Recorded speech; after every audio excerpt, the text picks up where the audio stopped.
Ada pakar sejarah atau pakar tafsir yang mengatakan, mengapa mesti Nabi diperlihatkan? Bukankah dia seorang Nabi dan Rasul? Dia pasti percaya kepada Allah ya, tidak ada lagi keraguan. Dia diberikan Al-Quran. Ada yang mencoba menafsirkan, linuriyahu min ayatina, agar kami bisa memperlihatkan sebahagian tanda-tanda kekuasaan Allah subhanahu wa ta'ala ya. Ini Allah ingin meyakinkan kepada Nabi Muhammad sallallahu alaihi wasallam, yang pada saat itu para ahli sejarah mengatakan itu adalah amul huzn, tahun yang penuh dengan kesedihan. Apa artinya? Ya rawatwe Nabi sallallahu alaihi wasallam ya, ada pakar sejarah mengatakan itu terjadi sekitar tahun ke-13 tahun kenabian. Angkani 10 tahun Nabi sallallahu alaihi wasallam berdakwah di Mekah, dan hanya segelintir orang yang percaya kepada Nabi sallallahu alaihi wasallam. Bahkan setelah itu Nabi pergi ke Taif, orang Taif juga menolak dakwah Nabi. Bahkan Nabi justru dimusuhi. Mak darah-darah kasih ulunna Nabi sallallahu alaihi wasallam boleh berdakwah di Taif. Pada tahun itu juga pamannya Nabi sallallahu alaihi wasallam yang bernama Abu Thalib meninggal. Tentu Nabi sallallahu alaihi wasallam sangat bersedih dengan meninggalnya pamannya Abu Thalib.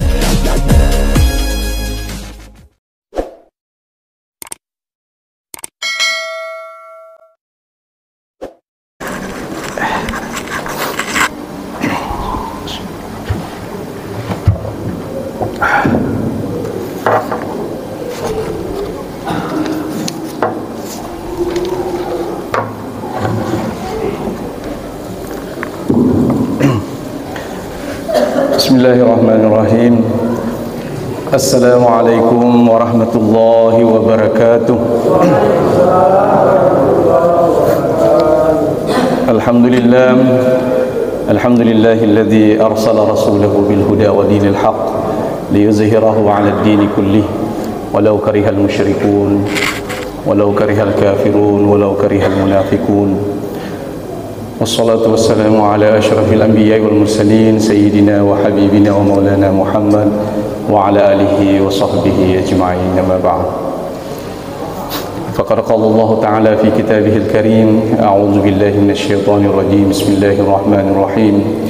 Subhanalladzi asra bi 'abdihi lailan minal masjidil haram ila al masjidil aqsa alladzi barakna hawlahu linuriyahu min ayatina innahu huwas samiul basir. Sadaqallahul azim wa ballaghahu rasulul karim wa nahnu ala dzalika minasyahidin wasyakirin. Marilah kita senantiasa mengucapkan puja dan puji syukur kehadirat Allah Subhanahu wa taala, Tuhan yang telah melimpahkan rahmat dan karunia-Nya kepada kita semua, sehingga alhamdulillah pada kesempatan ini kita hadir di tempat yang mubarakah ini. Tentu tak ada tujuan kita, tak ada harapan kita kecuali semata-mata ingin beribadah kepada Allah Subhanahu wa taala. Demikian pula salawat dan salam semoga senantiasa tercurah kepada baginda Rasulullah sallallahu alaihi wasallam, Nabi yang senantiasa menjadi suri tauladan bagi kita semua. Kita mempelajari sunnah-sunnah Nabi, baik dari sisi ucapan-ucapan beliau, tingkah laku beliau, takrir beliau. Tak ada tujuannya kecuali supaya kita mendapatkan pelajaran berharga demi untuk mendapatkan kebahagiaan di dunia maupun kebahagiaan di akhirat. Amin. Kaum muslimin dan muslimat yang sama-sama dimuliakan Allah Subhanahu wa taala. Pada kesempatan ini saya diberi kehormatan oleh panitia pelaksana peringatan Isra Mi'raj di masjid kita ini untuk menyampaikan secara singkat ya tentang hikmah perjalanan Nabi atau hikmah dari peristiwa Isra dan Mi'raj Nabi besar Muhammad sallallahu alaihi wasallam, yang sudah menjadi tradisi bagi kita narekona rapi wi ular raja, maka kita memperingatinya tentu ada hikmah-hikmah yang selalu kita petik. Ya, minimal kita berkumpul di masjid kita ini ada silaturahim antara satu dengan yang lain. Pada kesempatan ini, sebelum saya menyampaikan hikmah, saya biasanya membawa satu kitab Mi'raj yang ditulis oleh guru kita Asy-Syaikh Al-Allamah Najmuddin Al-Ghaiti. Kitab ini membahas tentang kisah dan Isra dan Mi'raj Nabi besar Muhammad sallallahu alaihi wasallam. Ya, ini ya kita eriolo sina bacaan reguruta, kemudian di Pak Batuangi ugi. Tentu saya tidak akan membacanya semua. Ya, dialah barakah ibawa. Ya, kita ambil berkahnya saja sedikit kita baca. Ya. Dan saya yakin para jamaah Masjid Jalan Bali ini sudah pernah sering mendengarkan kitab Mi'raj. Ya. Setelah itu baru kemudian saya akan menjelaskan sedikit tentang hikmah yang kita petik. Bismillahirrahmanirrahim. Nasab asannakum Allah Ta'ala wa malabbangi famasinari wa walino namasaru famasaimatiri akhirani sinina tanama tabba'in بينما النبي صلى الله عليه وسلم في الهجر عند البيت متجيا بين رجلين إذ أتاه جبريل وميكائيل لفلوغن ميغ والتنين صلى الله عليه وسلم للنبت مسلك رسسين بيت الله Leu makkeli ripalawangan na dua orang na agan na pole na malaikat Jibril siba wa malaikat Mikailu wa ma'ahuma malakun ahar na sibawang yadu ara malaikat alai fahtamaluhu hatta jauh bihi zamzama na agan na rilema-lema na panguluk ke Muhammad ang karipakangka na riwa samsangnya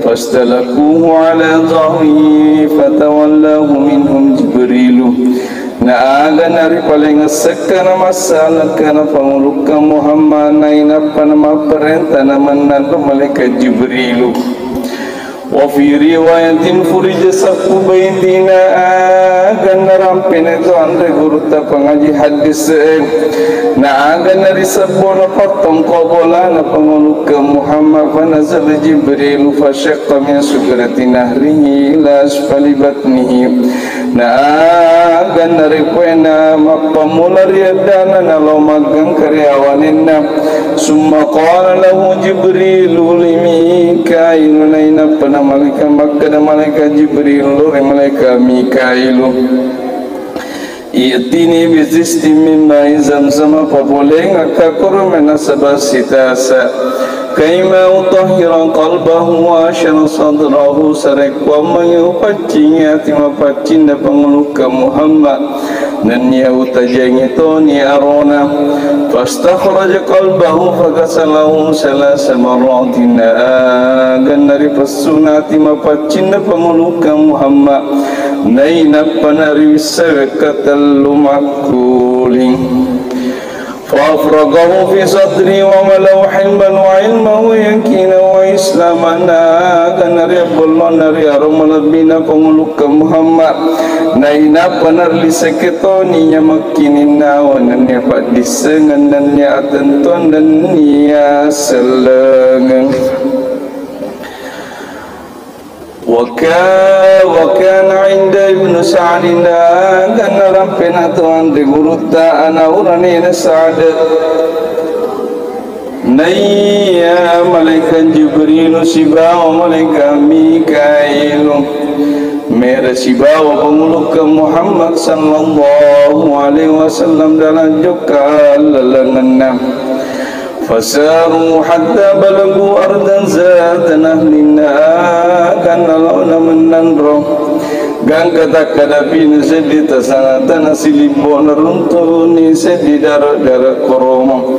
Faqala lahu Jibril inzil fasalli hahuna. Maka dani malaikat Jibril lor penguluk Muhammad lesoki masumpa ja Muhammad korinina ganna pigoni penguluk Muhammad.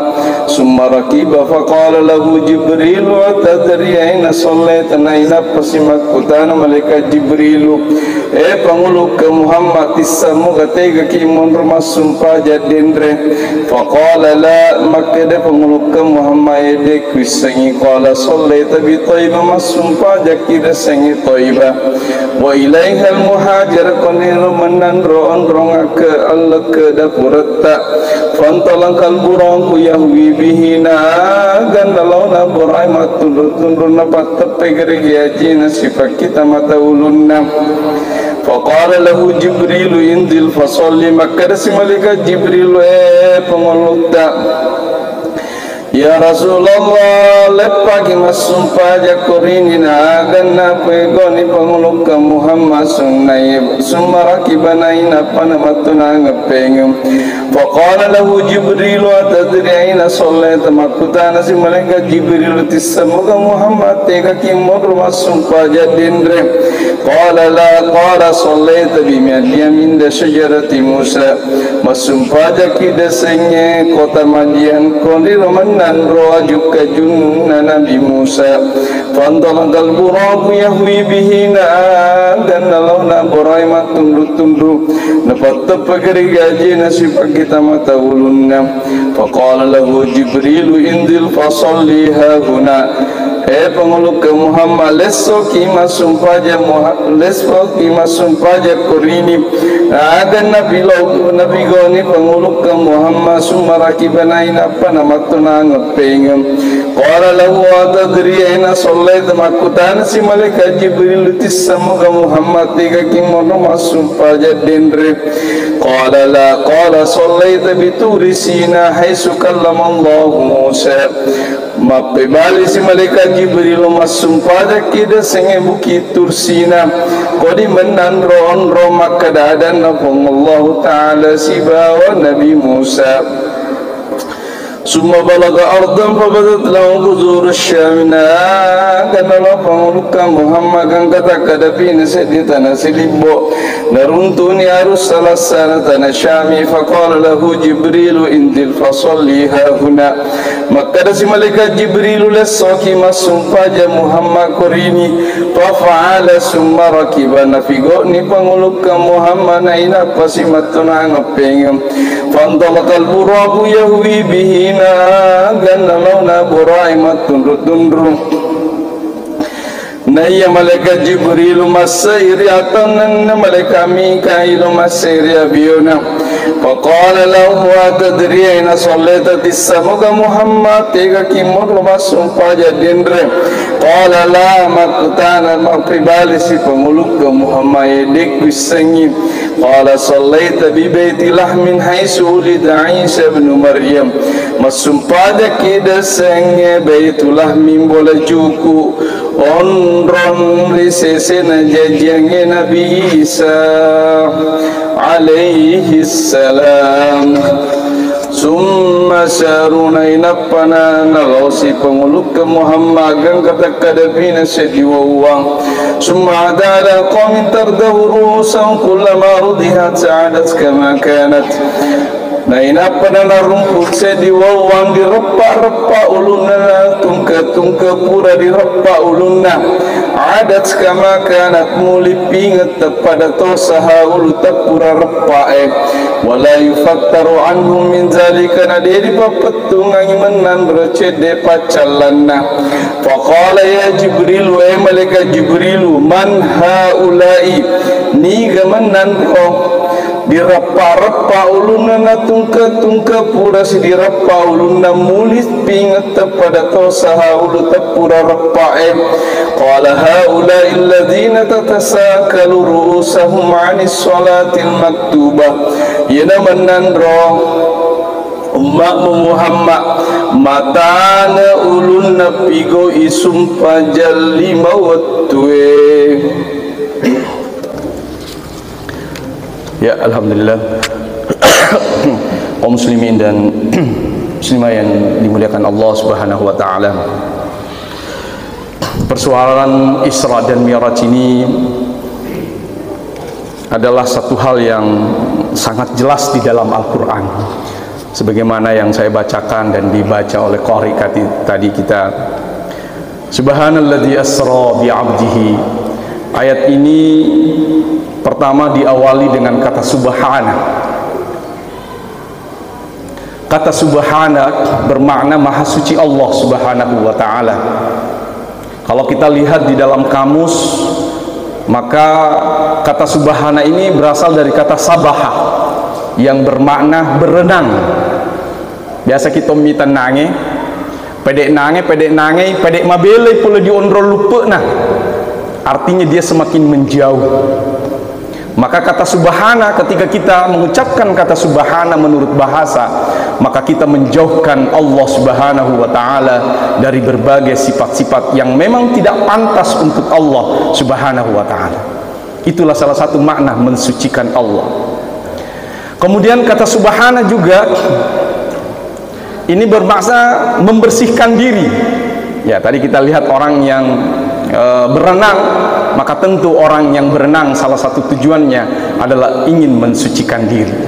Maka ketika kita mengucapkan kata subhanallah, maha suci Allah, berarti kita benar-benar mensucikan Allah dari berbagai sifat-sifat, berbagai prasangka-prasangka buruk, prasangka-prasangka jelek. Kita tidak boleh berprasangka jelek kepada Allah, tetapi justru sebaliknya kita berprasangka baik kepada Allah Subhanahu wa taala. Artinya hikmah yang pertama bisa kita petik dari ayat ini yang didahului dengan kata subhana, yang pertama adalah hikmah iman kepada Allah Subhanahu wa taala. Mengapa? Karena peristiwa Isra dan Mi'raj sesungguhnya adalah persoalan iman, bukan persoalan akal pikiran. Kalau akal pikiran yang ingin menjangkau bagaimana proses Isra dan Mi'raj itu, maka yakin orang akan menjadi ateis, orang akan tidak percaya kepada Allah Subhanahu wa taala. Kenapa? Asra bi 'abdihi lailan minal masjidil harami ilal masjidil aqsa. Allah memperjalankan Nabi Muhammad dari Masjidil Haram sampai kepada Masjidil Aqsa, yang pada waktu itu kita kenal belum ada pesawat. Jangankan pesawat, motor, sepeda belum ada. Yang ada hanya kendaraan kuda, unta, yang pada saat itu menjadi tradisi bagi orang-orang Arab yang melakukan perjalanan dari Masjidil Haram di Mekah dan Baitul Maqdis dan Palestina atau Masjidil Aqsa. Allah lengan 20. Coba bayangkan, Allah lengan 20. Mana mungkin hanya diperjalankan Allah memperjalankan hambanya hanya semalam saja. Maka inilah hikmah yang pertama bisa kita petik, bahwa peristiwa Isra dan Mi'raj tidak ada yang lain kecuali adalah peristiwa keimanan. Hanya iman kita, keimanan kita kepada Allah Subhanahu wa taala yang bisa mengantarkan kita. Sehingga inilah salah satunya mengapa ayat Isra Mi'raj ini diawali dengan kata subhana. Kita hilangkan semua apa-apa yang muncul di pikiran kita. Kenapa bisa demikian? Kenapa bisa demikian? Kita sucikan Allah Subhanahu wa taala yang memiliki kekuasaan yang tak terbatas. Ini. Ya, kalau kita lihat dalam sejarah, Nabi sallallahu alaihi wasallam sampai dites oleh orang Arab. Mengapa? Karena setelah Nabi diisrakan, dia mengumpulkan orang Arab. Ya ma'syaral Arab, bolehkan saya dipalalas sewani di Allah taala dari Masjidil Haram ke sampai Masjidil Aqsa. Semua orang-orang kafir Quraisy mendustakan Nabi sallallahu alaihi wasallam. Mabele-bele ko nasir Nabi, wahai Muhammad, engkau pasti berbohong. Kenapa? Karena tidak bisa diterima oleh akal pikiran mereka. Nah ini, itu yang pertama. Hikmah yang pertama tentu adalah keimanan kita kepada Allah Subhanahu wa taala. Peristiwa Isra Mi'raj kita peringati, tidak ada yang lain tujuan kita. Kita menguatkan keimanan kita kepada Allah Subhanahu wa taala. Bukankah di dalam Al-Qur'an Allah mengatakan fazakir, hendaklah engkau memberi peringatan, fa inna dzikra tanfa'ul lil mu'minin. Ya, karena orang saling memberi peringatan, mengingatkan dalam hal kebaikan, dalam hal ajaran agama kita, tanfa'ul mu'minin, tentu akan memberikan manfaat ya terhadap sesama orang-orang yang beriman kepada Allah Subhanahu wa taala. Kemudian hikmah yang kedua dalam ayat itu juga ya, linuriyahu min ayatina. Mengapa Nabi sallallahu alaihi wasallam diisrakan, diperjalankan, dimi'rajkan ya, dari Baitul Maqdis ya, sampai kemudian Allah memperjalankan hambanya sampai ke langit, melewati beberapa langit-langit. Itu dalam riwayat dikatakan ya. Jadi hikmah yang kedua ini yang bisa kita petik adalah ada tanda-tanda kekuasaan Allah Subhanahu wa ta'ala yang ingin diperlihatkan kepada hambanya yang bernama Nabi Muhammad sallallahu alaihi wasallam. Ada pakar sejarah atau pakar tafsir yang mengatakan, mengapa mesti Nabi diperlihatkan? Bukankah dia seorang Nabi dan Rasul? Dia pasti percaya kepada Allah ya, tidak ada lagi keraguan. Dia diberikan Al-Quran. Ada yang mencoba menafsirkan, linuriyahu min ayatina, agar kami bisa memperlihatkan sebahagian tanda-tanda kekuasaan Allah Subhanahu wa ta'ala ya. Ini Allah ingin meyakinkan kepada Nabi Muhammad sallallahu alaihi wasallam yang pada saat itu para ahli sejarah mengatakan itu adalah ammul huzn, tahun yang penuh dengan kesedihan. Apa artinya? Ya rawatwe Nabi sallallahu alaihi wasallam ya, ada pakar sejarah mengatakan itu terjadi sekitar tahun ke-13 tahun kenabian.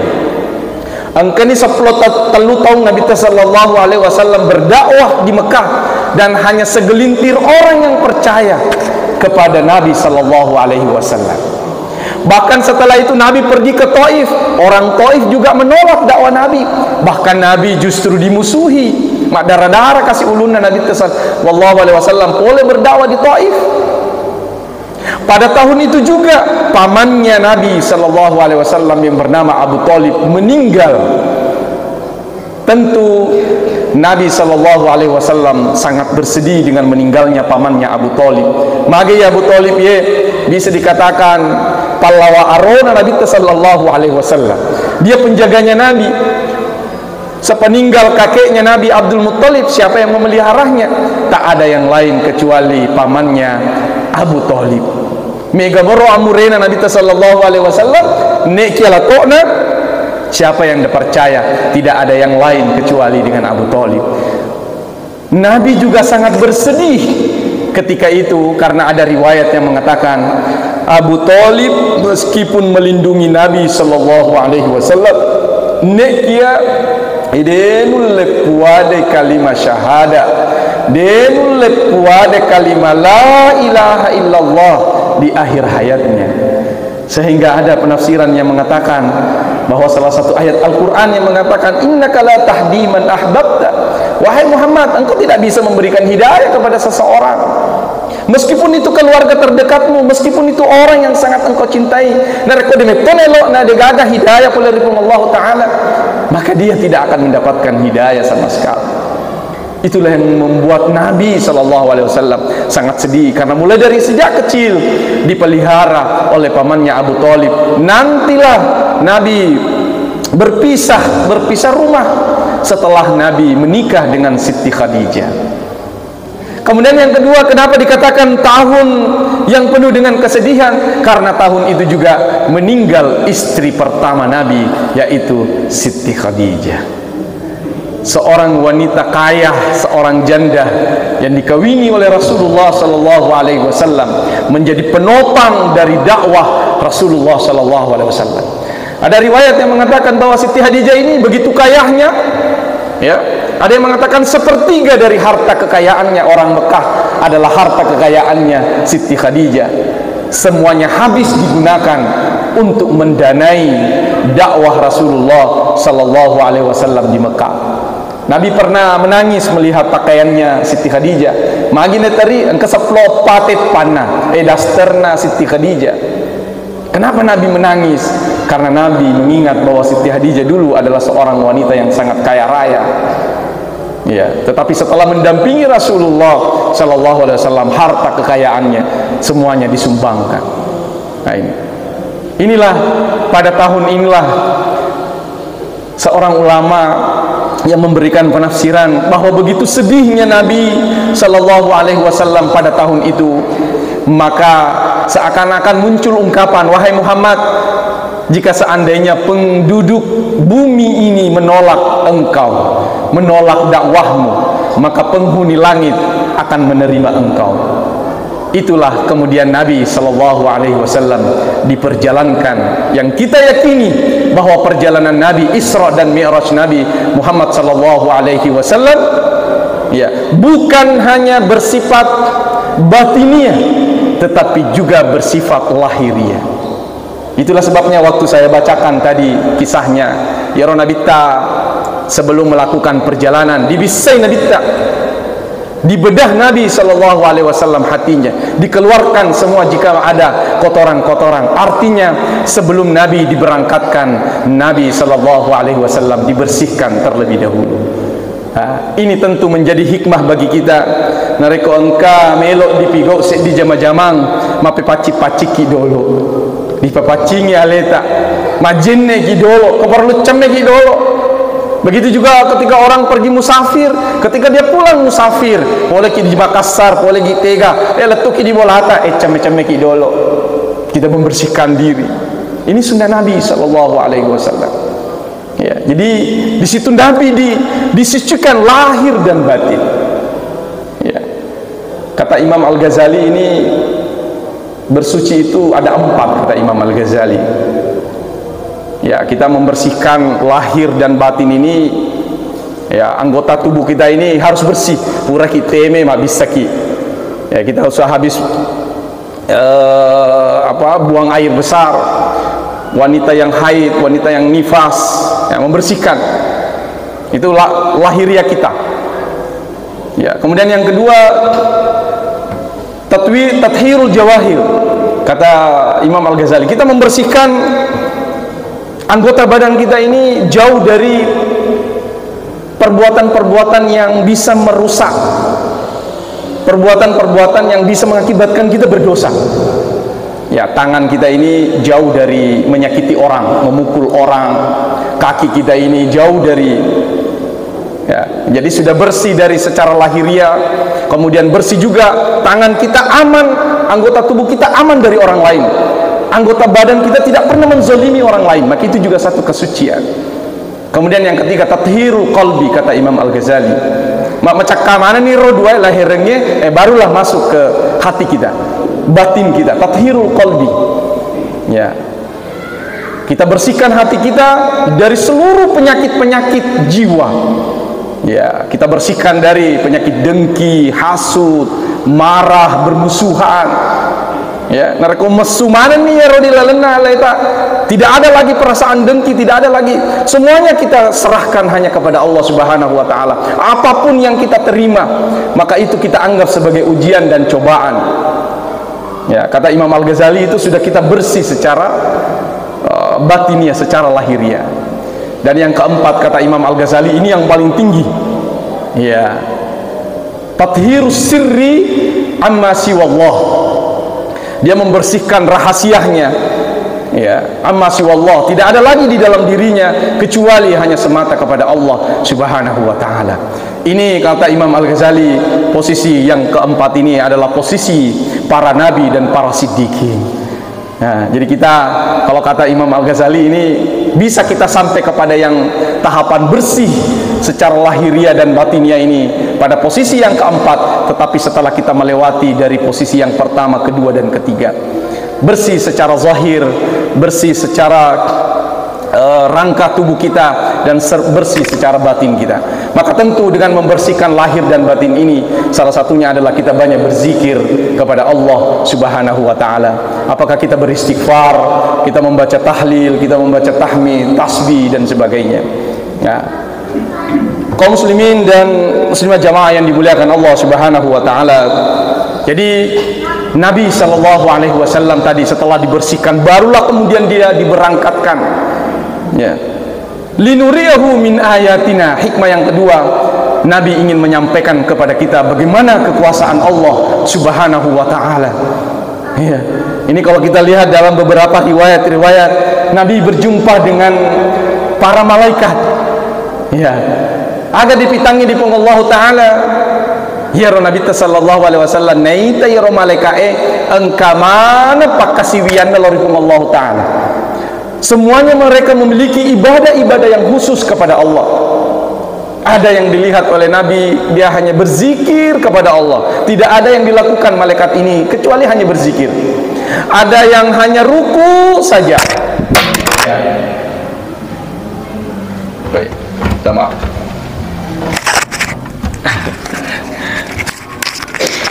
Ya, ada yang hanya ruku saja, ada yang hanya sujud saja.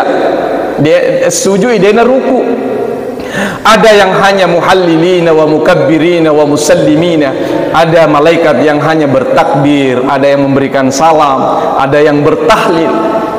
Dalam riwayat itu dikatakan bahwa Nabi juga menginginkan seluruh amal-amal ibadah malaikat ini menjadi amal-amal ibadahnya. Ya, sehingga ada hadis yang mengatakan bahwa dari rangkaian-rangkaian ibadah malaikat inilah kemudian menjadi gerakan-gerakan sholat yang kita lakukan. Engke tetong, engke ruku, engke sujud, engke tudah. Ya, itulah ya, hadis Nabi SAW. Man addas salawatil khams, barang siapa yang melaksanakan sholat 5 waktu, nala ibadatal malaikatis sab'ah, maka dia akan memperoleh gerakan-gerakan ibadah malaikat yang ada di langit 7. Ya, jadi 7 tingkatan langit ini, itu semuanya ada penjaga-penjaga malaikat, dan itu sudah pernah dilihat langsung oleh Nabi SAW. Ada satu riwayat di situ ketika Nabi bertemu dengan malaikat yang sementara sujud. Dia kata Nabi gok lenge letur ya sori munri sujud bawah lori pun Allah Taala mak berselengi Nabi ta assalamualaikum di bali barasallanna di malaikat tetengi boleh dari sujudnya, dia bangun dari sujudnya kemudian menjawab salamnya Nabi, waalaikumsalam ya Nabi Allah, napa sujud pengen. Ya, sehingga ada yang menafsirkan bahwa 2 kali sujud ini salah satunya adalah diambil dari gerakan malaikat yang 2 kali sujud tadi, disebabkan karena Nabi memberikan salam. Ada juga yang menyatakan bahwa 2 kali sujud itu adalah dalam simbol salat kita. Ya. Itu adalah simbol asal muasal penciptaan manusia. Artinya ketika kita sujud yang pertama melokina paringarangi pung Allah Ta'ala, maka ini rupa tawe ripancaji kita semua anak cucu Adam berasal dari tanah. Kemudian kita bangkit dari sujud kita, itu simbolnya adalah kita hidup di dunia ini.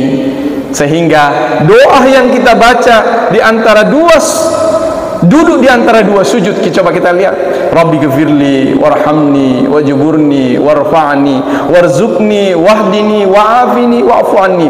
Elino mana korodillo miloki dalle, miloki kesehatan, miloki petunjuk, kita diampuni dosa kita. Gitu. Nah, kenapa sih sujud pengen? Sujud lagi yang kedua kalinya adalah simbol kematian kita. Meloki dipacuru pingeng, meloki dipalisu pingeng lo di tanah.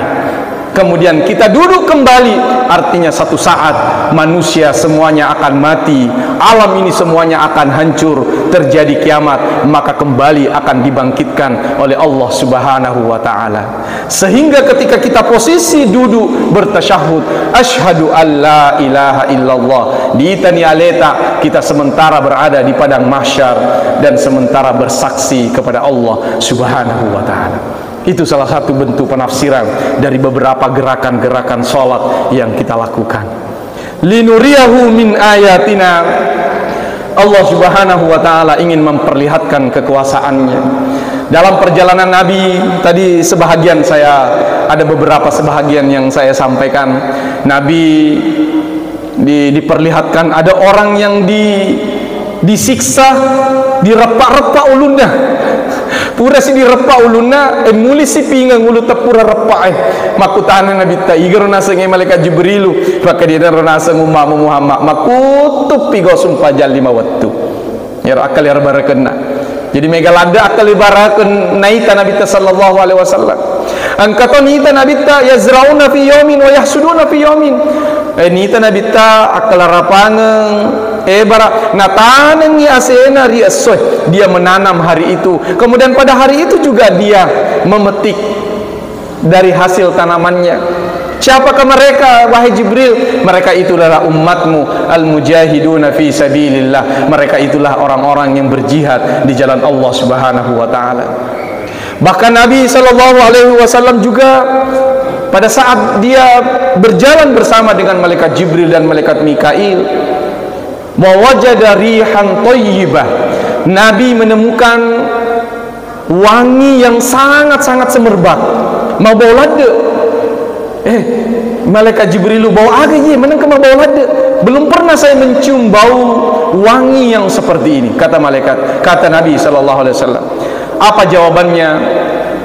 Malaikat Jibril, hazihi raihatu masyitah, yena sebauna imashita. Anu le biasa mo tangkalinga di rampe-rampinga kipingeun iga romashita. Yero imashita pajakana anak makundreng na Fir'auna. Isaqatal mishtu, tiba-tiba sisirnya jatuh ketika dia menyisir anaknya, anak makundreng na Fir'auna. Ya jadi riolo raja engka metopat tungkana anak makundreng na. Ya to riolo malampe mana gembona. Engkau metopak jakani metor baja menjamanna yenanya ditelarangi desengi masyita. Jadi nareko di bahasa Hugi masyita artinya tukang sisir, pajakka, tukang sisir perempuan. Bahasa Arabnya jakke mishtun. Ya, masyata kata kerjanya, masyita isim fa'ilnya, artinya set dimakundrai jama-jamanna pajakka. Begitu lancarnya masyita menyisir anaknya Fir'aun, tidak pernah jatuh, dia yang kena jakana, tiba-tiba medui jakana. Isaqatal mishtu wa qalat bismillah ta'isa Fir'aun. Langsung napuada nasaba asenna pun Allah taala marepani nasa Fir'auna, macilakan nasa Fir'auna. Naing kalingai anak na Fir'auna maka masyita awalaki rabbun gairu abi, pun aku gapuan rilena amboku, bukankah Tuhanmu adalah Fir'aun? Puat tak mana nasa Fir'aun? Fir'aun sebagai Tuhan. Apa jawabannya? Masyita. Iya, punakan aseng. Naam, Rabbi wa Rabbuna Allah. Tuhanku dan Tuhan kita semua. Wa Rabbukallah. Tuhan kita semua yang dari tupuang Allah Ta'ala. Masyita ulapor roko nasa di bapakku di Fir'auna, maka dia engkau puang Musa lengi Fir'auna. Maka dia masyita ye nasa lapor bawan ni. Akhirnya dilaporkanlah imasyita kepada Fir'aun dan dipanggillah, dihakimilah masyita. Wahai masyita, kalau engkau tidak mengakui saya sebagai Tuhan, maka saya akan menghukum mati engkau bersama dengan anak-anakmu, bersama dengan suamimu. Apa jawabannya? Masyita dengan tegar mempertahankan keimanannya di hadapan Fir'aun. Dek nase narekomuno ka naseng ingkutil tanah, ya narekomuno ka naseng kubur ka nasa cek di kubur waki mana-manangi. Akhirnya Masyita beserta satu keluarga diparede dengan minyak pelah. Nah inapa na disuruh lupa tacek di Masyita si bawa anak-anak si bawa lakainya. Jadi Masyita beserta satu keluarga demi mempertahankan keimanannya kepada Allah Subhanahu wa taala digoreng minyak di Firauna. Inilah yang dicium oleh Rasulullah sallallahu alaihi wasallam, begitu wangi baunya disebabkan karena besarnya keimanannya Masyita kepada Allah Subhanahu wa taala. Letui anak becuna engka anak lolona Masyita. Tiba-tiba ye anak loloe langsung ngimete indo ya ummah qai wala tataqaasi. Lupa ni nasa ajaran ragu. Lupa ni nasa fa innaka alal haqqi ma jabku ide angka kiri lalenna agama tongangi. Lupa ni imashita sibawa lakenna di minyak pelai. Ya, jadi dalam sejarah itu ada 4 bayi yang berbicara. Ya, engkau apa anak lolo mak bicara. Ya, yang satu adalah anak Imashita. Yang kedua Nabi Isa waktu kecil, sudah sering kita dengarkan sejarahnya. Ya. Kemudian Sahibu Juraij. Ya, biasa tu tang kelinga ya Juraij. Ya, ini kisah dari Bani Israel. Ya. Allahu Akbar, masum pajang ni Juraij. Mungkin mak nak moli, Juraij. Nak di Juraij masum pajak ka, makku moli ka. Upa jaga masum pajak gede ga. Juraij tidak meninggalkan salatnya. Ibunya pergi. Besoknya datang lagi. Ya, datang lagi ibunya. Juraij. Juraij juga sementara salat. Wek katalu kasih indok nang kalau kamoli. Dia kenapa bali? Nasabah masuk pajang. Ibunya sakit hati dan berdoa agar dia memperoleh kecelakaan. Akhirnya betul Juraij kemudian diuji oleh Allah Subhanahu wa taala. Dia dituduh berzina, apa tampuk. Ya. Kemudian bayi yang ada di dalam hamil itu kemudian berbicara bahwa sesungguhnya bukanlah Juraij pelakunya, tetapi seorang gembala kambing. Ya, tentu yang keempat, anak lolo mak bicara, Sabina Nabi Yusuf. Ya, dimana Nabi Yusuf juga pernah tertuduh ya melakukan perbuatan kepada Zulaiha. Nah, itu saya kira jelas dalam Al-Quran. Nareko KPI wajunna dimundri atau KPI wajunna riolo. Nah, itu yang menjadi tanda ya apakah pelakunya adalah Nabi Yusuf atau justru pelakunya adalah yang perempuan. Ya. Kaum muslimin dan muslimah jamaah yang dimuliakan Allah Subhanahu wa taala, itulah hikmah yang kedua. Allah ingin memperlihatkan tanda-tanda kekuasaan Allah Subhanahu wa taala, sehingga tanda kekuasaan Allah Subhanahu wa taala itu tentu menjadi pelajaran bagi kita. Hikmah yang terakhir, saya kira ini hikmah yang paling besar. Perjalanan Isra dan Mi'raj ini adalah untuk menerima ibadah salat. Ibadah salat berbeda dengan ibadah-ibadah yang lain. Kalau boleh kita katakan ibadah yang lain itu melalui malaikat Jibril turun kemudian disampaikanlah kepada Nabi. Tetapi ibadah salat adalah ibadah yang langsung diterima di hadapan Allah Subhanahu wa taala melalui Mi'raj. Inilah salat memiliki posisi yang sangat penting dalam ajaran agama kita. Bahkan salat ini ibaratnya adalah tiang. Kalau masjid ini tak ada tiangnya, maka yakin masjid ini tidak akan bertahan. Dia pasti akan runtuh. Ya, begitu juga dengan ibadah salat kita. Ibadah salat kita akan menjadi penentu segalanya. Bahkan ibadah salat inilah yang pertama akan dihisab oleh Allah Subhanahu wa taala. Bahkan jika ibadah salat kita baik, maka insyaallah ibadah-ibadah kita yang lain akan menjadi ikut. Ya, oleh karena itu mari kita menjaga ibadah salat kita. Ya, dan ini saya kira sekali lagi menjadi hikmah terbesar mengapa kita melakukan peringatan Isra dan Mi'raj Nabi sallallahu alaihi wasallam. Kita ingin mengingatkan kembali bahwa ibadah salat adalah ibadah yang sangat istimewa di dalam ajaran agama kita. Ya, awwalu ma yuhasabu yaumal qiyamah as-shalah. Inilah ibadah salat, inilah yang pertama akan dihisab, akan diperhitungkan oleh Allah Subhanahu wa taala. Dia nak tanya kita Allah taala, boleh pergi umrah, boleh pergi haji dia tu. Tetapi yang pertama yang akan dihisab adalah ibadah salat kita. Sehingga begitu wajibnya ibadah salat kita. Coba kita lihat. Napaki jaji dibangi ni. Kita sudah diazankan. Itu coba kita lihat anak bayi itu sudah diazankan. Apa artinya? Kita sudah diajak untuk beribadah salat.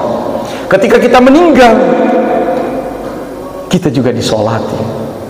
Jadi memang kita tidak bisa lepas daripada ibadah sholat ini. Ya, bahkan ada hadis yang mengatakan, ya, perbedaan antara orang Islam, antara orang Muslim dengan bukan orang Muslim, sesungguhnya ada pada ketika dia sholat.